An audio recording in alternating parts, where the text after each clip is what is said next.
Yo, what is going on, guys? And welcome back to the Journey Podcast. I have a really special episode with you guys today because I have a good friend of mine, Ryan Wilson, who's actually not just a good friend, but he's actually on the PTBI team. So Ryan and I have been in contact for a couple months, and he recently just started closing for the PTBI team, and he's been absolutely crushing it. I can tell this guy is an extreme A player because of the amount of time and energy he invests into his skills with sales. Now, a little bit of background about Ryan. He is a former fitness coach. He got into the fitness coaching game and then loved sales. And so he changed paths a little bit, went deeper into sales, started investing a little bit more into those skills. And now you can see it's just, it's a skill that he's built that he's absolutely passionate about. And I'm super stoked to have him on today because what we're going to do is talk about sales for fitness coaches. I think that sales is a topic that's a little bit taboo, especially in the fitness coaching space, because fitness coaches tend to get a bad rap when they get their first experience with sales, especially if they're working for a gym, because the gym will force you to do things that, you might not be comfortable with. But sales does not have to be this taboo, scary thing. It's actually really, really beneficial. It makes the world go around and it puts money in our pockets and helps our clients get high level results. So Ryan, super stoked to have you here. Would love for you to give a quick little intro as to like your background, your experience with sales, how you got into it, and we'll go ahead and take it from there.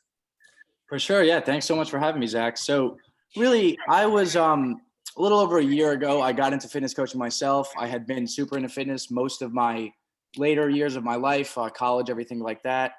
And I was in the fitness space pretty heavily. I did some decent months myself in fitness coaching. And then I kind of was like, all right, I have a lot of other aspirations in general, things like that. But what I started to notice was that I really enjoyed one specific aspect of the business. So now, obviously, you guys know, most of you being entrepreneurs, when you're an entrepreneur, you do have to own every single aspect of your business. You have to be the marketer, you have to be the sales guy, you have to be everything, right? So what I realized that I really liked was sales. And I've always been a good communicator in general, made a lot of great relationships, things like that. But what I did was all right, I want to make my circle of focus smaller and go all in on something that I truly love. So I got into sales over the past few months. I've done a pretty substantial amount of money in strictly fitness sales. And I plan to do over 7 figures in 2022 for sure in once again, strictly fitness sales. So yeah, that's pretty much about me. I love it, man. I love it. I think you and I are very similar in the sense because when we started our fitness coaching business, obviously we loved fitness, we loved health, but in doing so, we found something else that we loved even more. For me, I freaking love sales as well. I love the chase. I love the wins. Like I love the daily routine when it comes to sales. And so that's when I knew it was, okay, it's time to probably switch over to business mentorship to teach people about sales. But I know, dude, you're stacked with information, you're stacked with knowledge. You even sent me a huge list of points that you wanted to hit today. So let's go ahead and just break down what those points are. I know you have them in front of you. So let's go ahead and start with number 1 and break it down and talk about it. For sure. Yeah. So in sales in general, more specifically fitness sales, like Zach said, it's very taboo because when you're coming from a gym, they just push sales down your throat. And what we hear a lot is that, I don't want to do this because I don't want to be salesy. At the end of the day, it's not that you're being salesy. It's your prospect, your potential client is coming to you with a problem, right? They're coming to you with a problem and they want to be helped. They're on the phone. They want to be helped. They know that in order to be helped to a high level, there will need to be a transaction that's going to be made. And of course, they do not want to have their neck twisted or whatever the case, have their arm twisted to get sold to, right? So you have to sell in a way in which aligns with what they're looking for. The best way to do that is to ask them the proper questions and to solve their problem. And really the only thing in between like you and actually selling your service is the story that you're telling yourself a lot of the times of why you can't sell your service because you don't want to be pushy, right? And that's just a really unfortunate issue. But like really the 2 main things that you do need to focus on when you first start, especially in fitness sales in general, you need to have obviously your specific market like in tone so they know exactly what you're going to be talking about. But more specifically, there are 2 factors in which are very important when you're on the phone. you want to, number one, really be there listening to them. The more you listen, the better off you're going to be. So that's number one. Then number two, it's actually a combination of two separate things. You want to be confident that you can help them on the phone, and you want to have conviction. So with those two things, knowing that you can change their life, knowing that you can absolutely completely change the trajectory of their life in regards to fitness, you just have to utilize those things in order to move the needle forward. So that's really the baseline. Listen, have confidence, have conviction, and go along that line to solve their problem over time. And the questions that you're asking is solving their problem. Amazing, man. I have so many points that I want to add in on there because you touched so many good things. I think one thing to understand for any fitness coach that is getting started with their fitness business, you just have to accept the fact that if you are going to be paying your bills, you have to make sales, and it is a skill and part of the business that you have to understand. And there is a way to do so very genuinely and authentically. And Ryan mentioned so many good tips as to how to do that without being super pushy. It really comes down to setting the proper expectation that when you're hopping on a call with a prospect, you are hopping on a sales call.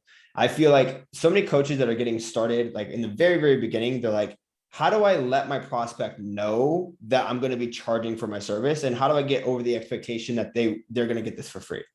And that really just comes down as to setting the tone like, hey, we are going to be making an investment in your fitness and health, and we are going to change your life. And most people, for the most part, understand that any kind of change or any type of coaching or anything is going to have an investment. So if you hop on that call very confident and you set the tone saying, hey, this is a sales call and we are going to change your life and we are going to provide a service for you that is going to help you get closer to the goal, they are going to be under the impression that they're going to be, making a transaction. So really just setting the tone and having the confidence, like Ryan was saying, is going to help set the tone for that sales call. The other thing too is that you have to understand that it is okay for you to charge for your services. It is okay for you to be salesy because you are not just taking money from people, but you're also helping them take a step closer to their goal, right? Ryan made a really good point. The sales comes down to the story that you tell yourself. And if you have a really poor mindset with sales, start telling yourself a story in which you are helping your ideal client take a step closer to the goal and actually achieve the dreams. You're making a positive impact on this person's lives. The sales is just the contract in which that relationship is started. So Ryan, those are really, really great tips. There was one other aspect in there that I wanted to throw in, but completely slipped my mind. So if it pops up, I'll let you know. But what else is there? I know you have. For sure, yeah. I got a whole bunch of things, and I think that I appreciate you sharing all that because I got a whole bunch of other things to talk about now. So Zach mentioned one thing, like you want to set the tone, right? So like what that's called in sales terminology is pre-framing. So you want to get them off on the right foot, being like, hey, you have a pen and paper with you. So I have some of your basic stats, X, Y, and Z. And then what you really want to do that actually is they respect and that they do appreciate a lot, like your prospect, is you want to ask permission to do certain things, right? If you don't ask permission to do certain things, then you just go and you just drop, hey, it's XYZ amount of dollars. They're going to be like, oh, well, like the rapport isn't as there. If you're able to pre-frame and you're able to ask permission to do like certain things, is it cool if I tell you a little bit more about some of the results my clients have been getting? Is it cool if we talk a little bit more about the investment and then potentially get you onboarded, right? Does that sound aggressive to you guys? It's not, right? They know that they have to go through that process at some point. They just don't want to get it done in a super salesy way. So a couple of other tips that I would throw in there to actually to do that to a very good degree is you want to be calm and relaxed too. When you're on the phone, if you talk super fast, if you're all over the place, if you're just kind of going crazy in general, like that is also something they're going to pick up on. That's lack of confidence that you're doing. That's lack of conviction that literally puts on a red light in the prospect's head as well. So when you're calm and relaxed, you pre-frame, you ask for permission, you really just ask those proper questions, then they really appreciate that too. And guys, something that's super important with the financial game, right? All of you listening to this right now, I want you to think, do you want your clients to get the best results possible? Think about that for a sec. You don't really have to, right? Because of course you want your clients to get the best results possible. The way that your clients are going to get the best results possible is if they pay good money to get those results. Guys, people do not take things seriously if they don't pay, right? All of the things that you've gotten in your life that were free, whether it was, a backpack, all the way, even a car, right? Your parents gave you a car. I'm sure if you bought that car yourself, you might treat it a little bit better, right? Maybe that investment that you got off an ad on Facebook, or the free thing that you got off an ad on Facebook, you scrolled right through. Maybe you didn't really open up that course that you got that was free. But if you pay for it, if you pay $100, $200, $300 for it, you're going to make that time investment. You're going to make that change. It's directly correlated with your results. People who pay attention. People who pay attention get results. That's something that's just incredibly important. And yeah, and then really like another thing that I would want to address, we can kind of go into some other things in general. When a lot of people say that, hey, I don't want to do sales because of XYZ, I don't want to sound salesy, right? That's because they have a poor frame of reference of what sales is. So they may have not gotten the best experience with a salesperson. Maybe it was like a used car salesman or something like that, right? Like you don't necessarily have the best perception of that because of your frame of reference. When you have good experiences with that, then you will have better frame of references there, and that'll also help you. But kind of going off that, in order to really provide the best service possible, what you need to do is, I kind of lost my train of thought right there. It's all good, man. Can I hop in and say? Yeah, go for it. So one of the things that I think was the biggest game changer for sales with myself is because I was never super pushy. I never really wanted to be that dick on the phone, the hard closer, or the person who, is just like super pushy, right? You don't really want to be that person, especially if we're fitness coaches. Like that's just not us. A really, really good tip for you to push the call forward without being super pushy is like what Ryan said, ask permission. I always say that as salespeople, we're like vampires and we can't just enter into a person's house. We have to be invited into that person's house, right? And so to do so, instead of just saying, hey, this is the program, this is all about what it's all about, here's all the information, here's how much it costs.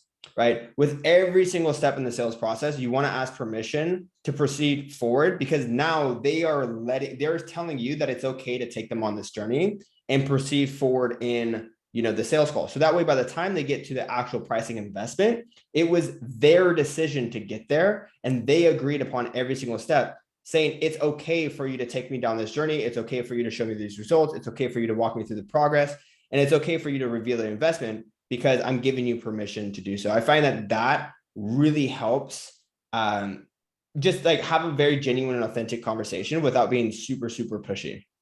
Totally. And like that's exactly it, right? Like at the end of the day, the best salespeople, they have their prospects sell themselves. Your prospects are getting on the phone. If you solve their problem, they want to hand you over money at the end of the day. They have no problem with it whatsoever. Like they literally they like it, right? So kind of going off that too, like Zach mentioned, when you go through the process, just kind of maybe running down a script or just being like, hey, what's your problem? What are we looking for? XYZ, cool. This is how much it costs. That's not the best way to go about it. What you really want to do here is ask the proper questions and get what's called micro commitments along the way. So when you get these micro commitments, this is asking them questions. So example of this. So what we're going to do in XYZ coaching service is we're going to get you shredded in 90 days or whatever with a flexible diet, right? Does that make sense? Then they're going to say yes. That's your first micro commitment. And then you can go and tell them more things about your specific service and ask them like, oh, is that super clear? Or you could say, hey, John, is this something that you think would be helpful to you? They're going to stack up all of their yeses throughout the course of the conversation. And that makes it a whole lot easier for, number one, you to sound less salesy. And number two, them to actually close and them to actually purchase the service. You can know by the end of the call, essentially, like even before you drop the price, how quote unquote difficult it may be. by the level and by the emotional kind of intimacy with those micro connections, with those micro commitments. So that's another thing that's huge. And then really like another thing that I do want to touch on is that like you guys say sometimes maybe that, we don't want to sound salesy and things like that, which, is definitely understandable. A lot of the tactics here will definitely help you guys. One thing that I would say is a lot of the people that you guys all look up to. So think about your idols. Think about people that you really like. You think they got it going all on. They have great services. Like maybe you've bought in their coaching, whatever the case may be. Like personally, comes to mind like Tony Robbins, Grant Cardone, like Dean Graziosi, things like that. These people are master salesmen, right? But we do not view them as master salesmen because of the value they provide and because of the results that we get, right? We are happy to give them our money because we're getting good results and they're doing it in such a way that makes us want to invest. So when you think about that, when you think about, oh, I don't want to be salesy, think about all of your mentors, all of your people that you're looking up to are doing just that. They are selling, but they're doing so in a way that aligns with what the prospect wants. Dude, so I have a saying, like an example of like how we sell day to day, because as human beings, we are in sales situations all the time. And I tell my students this all the time. I'm like, imagine that, you are going to a music festival and the lineup is like insane.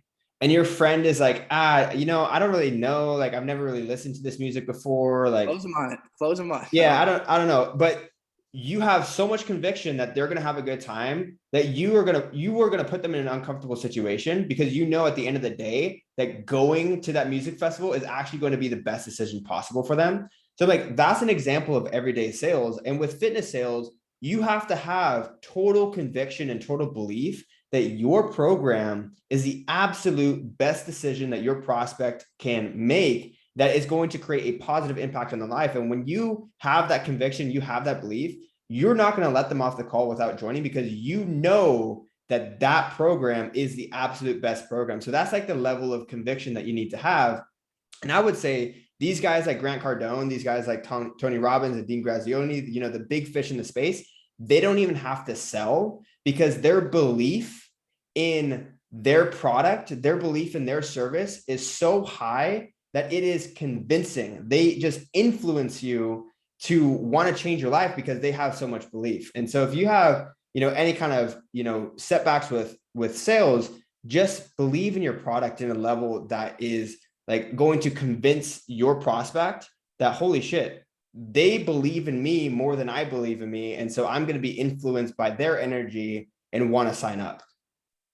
It's 100%. I mean, it couldn't be more accurate, man. That's exactly how it is. And then like another thing, really just a lot of times like people can be afraid of like getting an objection or something like that, right? So like the objection is kind of a funny topic, and the whole thing with objections is that the better you can go throughout the call, the more micro commitments that you can get, the more you really nail the discovery of the person that you're talking to, the more they trust you, and the better you build rapport on the phone, 100% you will get less objections at the close. Mm-hmm. You will get less objections towards the very end. And obviously, like this in sales in general, you can never, if you have 100 calls, you can never go 100 for 100, right? Not everybody's the best prospect. Not everybody has the finances to make it work, but that's expected. If you are doing the right things throughout the entire process, if that's streamlined, if you're doing it in such a way that you're building that trust, you're building that value, you have complete, total, and utter conviction in your service, then you're also going to minimize those objections down the road. I know that's also something that a lot of you guys may be super nervous about. That's something that I was terrified of in the beginning, terrified of it. And then I was like, wait, like I can kind of eliminate a lot of this if I can just be more confident, if I can just talk more professionally, if I can just really cater to what they're looking for and kind of solve their problem. Then things started to go away. And, now I get them 15, 20% of the time, if that, and they're very easy to manage most of the time, because it's, you just figure out what the root of the issue is. And like I said, you can't really a great question to ask would be, okay, so we've gotten some objections now. Okay, so I can definitely understand that. I definitely hear what you're saying. So like, what's really going on here? Like, what's the main thing that we're struggling with? Then a lot of the times may go back to financial, may go back to, oh, it's like a crazy time in my life, whatever. But like when you get to know them and kind of uncover that process, they'll actually really respect you for it. And there's a good chance if you even get objections off the bat that they will come back in the future. So like if you guys are afraid of objections too, you're not going to close a call. You're not going to close a deal, close a call, because that shines pretty brightly through the entire call as well. You pitch confidently, you talk confidently, you love your freaking service, and you guys are going to do very well financially. Absolutely. I think honestly, we'll probably have to do a separate interview on objection handling in and of itself. I know for myself, when I was getting started with coaching, I was shaking in my boots on every single sales call that I take, because I was just hoping and praying that they wouldn't have an objection. But it's so everybody does that. I mean, it's like the thing that you can't avoid in like beginner salespeople, but it's a process, you know? So here's the shift that I made that really changed everything. I realized that in sales, no matter what, you're going to get objections, especially in fitness. You're going to get a financial objection, you're going to get a spousal objection, and you're also going to get a timing objection, right? Those are inevitable. So you should go into the sales call expecting that you're going to get objections. And instead of trying to shy away from them or run away from them, what you should do as a business owner is make it a responsibility to build the skill of handling objections. And there's so much trainings out there to teach you how to overcome objections. My favorite book that I ever read was called The Wolf of Wall Street, or The Way of the Wolf, from Jordan Belfort. Top three guys. I mean, he's fantastic. Yeah. And so when I read his book, I really learned that, okay, there's an art to handling objections, and there's a way to do so confidently. And I started to build that skill of handling objections. And as a business owner and as a fitness coach doing your own sales, it is probably the number one generator, like revenue generator, that you can build in yourself to immediately increase the amount of signups and money that you make, is just learn how to handle objections confidently. Now, one thing I will say is we don't have enough time to go over that in extreme detail, but we do have. We got to do another one, because we'll do another one all day long about that. Yeah, but we have so much trainings inside the PTBI program that teach you how to overcome objections and teach you how to set up a really awesome sales process. One thing I want to ask you, Ryan, because I know you have a ton of experience with sales and a ton of experience with, generating income for fitness businesses specifically. What would you say is like a really solid sales process in which to close a client? Because I know a lot of beginners out there are like, giving prices out in the DMs, they're trying to pitch in the DMs, they're trying to give their whole offer in the DMs. And so what would you say is like a good sales process for someone starting out? Definitely. Yeah, definitely don't do that. So guys, what you want to do in regards to the whole sales process, it should be a multi-step process, right? If you're just dropping the numbers, like everything really is the culmination is when you drop that price, because if they don't like you, or if they're not in a high emotional state when you drop that price, chances are they're not going to invest in general. Like they want to see how you can help them, and they want to get to know you. The best way that I've found to do that is pretty much a three-step process, right? So it's maybe it's through an advertisement, maybe it's through a DM conversation, something like that. So let's say it's the advertisement or the DM conversation, right? That's step one. You learn a little bit about them, where they're at. Maybe they fill out some kind of application, something along those lines. Cool. Then step two from there, so you're going to want to engage them a little bit, maybe follow them on social media, something like that. And then you're going to get them onto a second call. So this would be called a set call or a discovery call, something along those lines, qualification call. I would really call it a set or discovery call. And what you're going to do here is you're going to ask them questions and learn more about them and really see if they're a good fit. Because number one, you don't want to waste your time on a 30 or 60-minute call with someone that's just a horrible fit off the bat. And number two, you want to see if this is someone that you could truly help. And by asking these questions, you will be able to really do so. So like some great questions for that process would be like, oh, what are your goals? What are your struggles? And what have you tried in the past? Right? That's a great kind of discovery type qualification question. And then maybe, are you looking for assistance? How long has this been happening for? Whatever the case may be. One thing that you want to shy away from that I see so many people making a mistake on, and Zach knows, he's smiling right now. He knows exactly what it is. People are giving away prices on really before they go into the true sales call. And the issue with that is when you give away prices, that's the most surface level question that people ask, because they don't know you and they don't know what else to ask. So at the end of the day, they know a transaction needs to be made to get their service or to get what they want.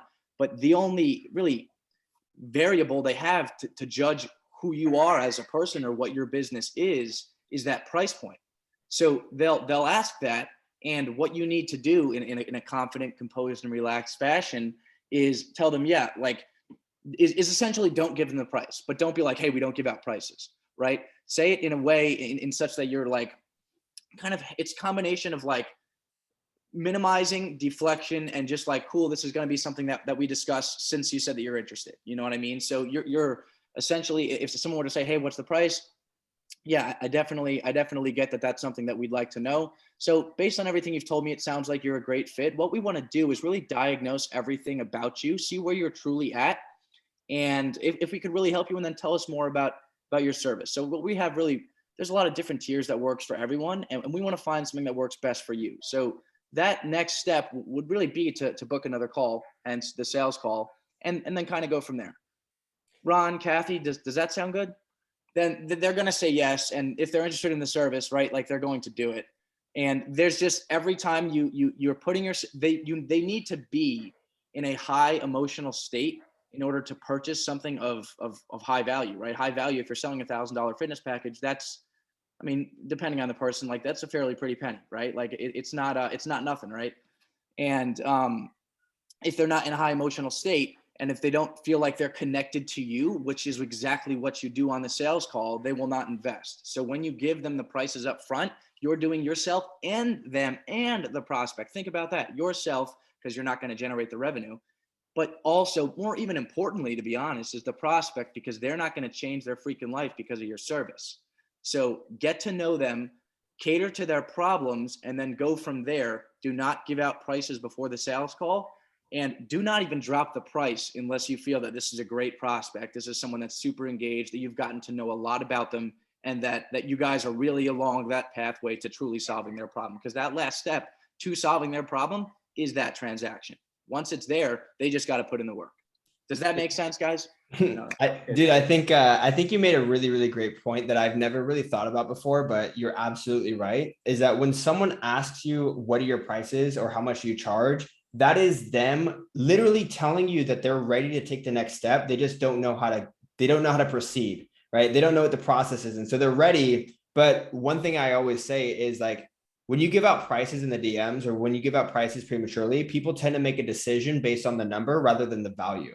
And you haven't had a chance to perceive or to show the value of your program and to actually build that relationship and build that trust that you can help them get their goals.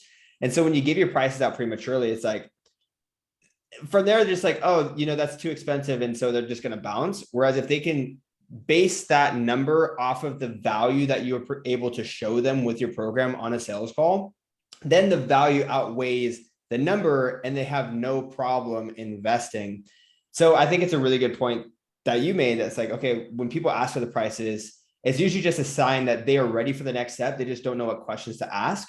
So it's an invitation for you to invite them to that next step, which is the discovery call, where you ask the questions, you build a deeper relationship, and then you invite them to a sales call, where the sales call is where you actually have permission to sell to them. One of the biggest things that I say about the discovery call is the reason why it's so important is because taking someone from a DM conversation to a sales call can be a little bit of a rush for them. They're not quite in the prime buying state. But if you take them from a discovery call where you're asking them questions, and you say, hey, is it cool if I actually walk you through my program and show you exactly how we could get these results? And if it's a good fit, we could talk about what that looked like to work together. Then that's asking permission to proceed forward. And they're literally saying, hey, yes, it is okay for you to sell me. And I'm okay with you pitching, right? And yeah, just sorry, one quick thing to go off that. I mean, that's exactly it. It's so true. But to go off that, this is actually going back to something that Jordan Belfort, Wolf of Wall Street, said. Like, there's a very small percentage of buyers that are what's called a buyer in heat. So essentially, like they're ready to buy. All you got to do is tell them what they need to do, and they're ready to go. But that normally doesn't happen. So what you want to do is create the scenario in which there is a perfect amount of time between you getting to know them for the first time or having that first interaction and the actual close. So if that's 2 weeks long or something like that, and you don't really have a lot of contact in between that time, they're going to slowly decrease their level of commitment, decrease their level of interest over time. But if that's a 2 or 3 day period where you get them, meet them in the DMs on Monday, you do the disco call on Tuesday and you close them on Wednesday or Thursday, then that's the perfect amount of time because they've talked to you, they're interested, you guys are maybe potentially even friends at this point. And it's just something that it's the ideal scenario in which you can actually optimize that. That's why for all you fitness coaches out there, do not book your calendar more than a week out. You're doing yourself a disservice. So yeah, it's pretty much I honestly say that sales is like 50, maybe 60% the process and like 40 to 30% execution, meaning that if you have a really solid sales process that's built, it does most of the selling for you. And all you really need to do is operate the machine. You don't have to be like a super pro, like crazy closer. You just need to understand the process and the psychology of taking someone from an Instagram follower and turning them into a paying client, which for shameless plug, guys, this is exactly what we do in PTBI. We actually give you the sales process. We give you the trainings on how to navigate those conversations and close confidently. And that's honestly why our trainers get such good results, is because they learn how to sell in a way that's very awesome and like genuine. And like, I always say genuine and authentic, but that's really what it's all about. But Ryan, we are going to finish up here just because we're running out of time. We will definitely need to do a part 2 of this. I think this has been extremely, extremely helpful. Do you have any final thoughts or words that you want to leave with people who are just getting started with sales? Guys, I would just say study and repetition is key. So the more you try to evade the process, the more you try to evade getting better, the worse you're going to be. Understand that it's going to be uncomfortable at the start. Take those forward steps, put yourself in that position where you do have those 2 calls in a day, where you do have to get to that point where you're talking to people consistently, building upon those communication skills, and things will get easier. But at the end of the day, as you guys can see through the course of this entire podcast, you do not need to sell like a sleazy salesman in order to do well and close deals. But anyway, yeah, it was super awesome. Super great chat. Fantastic chat. Absolutely. I think a really good key to take away as well, to kind of build off of what Ryan said, is like, sales is not something that people are born with. It is not something that people are inherently good or bad. It is a skill in which you are able to learn and develop and build that skill. I wasn't great at sales when I first started, but I learned and I invested in, courses and coaches and trainings, and I got better. And now it's something that I'm really good at, and it provides an income that I can, rely upon for the rest of my life. And then same thing with Ryan too. I'm not sure, Ryan, if you're a good closer to start, but you've definitely built that skill of selling. Oh, yeah. Not good to start. For sure. Yeah. And so we all suck when we start. It's fucking scary. But it is something that you can get better at. And it is one of those skills that will put food on the table for the rest of your life. So if all you the guys, time. Yep. So highly recommend that you guys develop that skill. But Ryan, where can people find you at online? You guys can find me. I got to be more active as of recent. But you guys can find me at Rye Wilson Fit on Instagram. Used to be fairly active. I do need to get back at that. Probably putting out some sales content in the near future. But yeah, I would love to connect with you guys. If you guys have questions, just shoot me a DM or something like that. That's Rye Wilson Fit, RY Wilson Fit on Instagram. Awesome. Ryan, thank you so much. For everybody listening, get on those calls, start closing deals, start making that money, and we'll catch you guys in the next episode. Peace. Absolutely.